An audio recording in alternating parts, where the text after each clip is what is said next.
Di tangan Muhammad Irawan atau Iwan Bule, Ketua Umum PSSI baru, tim Laskar Wongkito berharap sepak bola Indonesia lebih maju dan banyak meraih prestasi. PSSI diminta lebih baik, terutama penyelenggaraan kompetisi maupun pembinaan usia muda yang berjenjang, pada timnas agar dapat lebih diperhatikan. Tak hanya itu, banyak pekerjaan rumah yang menanti PSSI periode ini. Salah satunya menyukseskan gelaran Piala Dunia U20 pada 2021 mendatang. Event ini diharapkan bisa menjadi momentum evaluasi perkembangan sepak bola di Indonesia.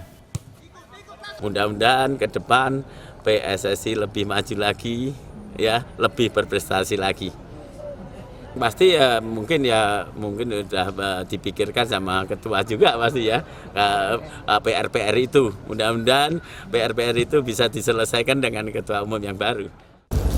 Ya bukan dari ketua lama ya, dari yang lama-lama kita ya masih ada keributan, rusuh-rusuh kan.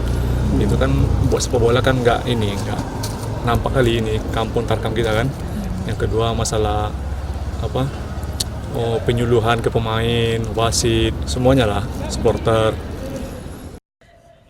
Lainnya, PSSI bisa mengembalikan sepak bola sebagai hiburan untuk masyarakat melalui pengelolaan yang profesional. Reski Oktora, Nur Muhammad, Kompas TV, Palembang.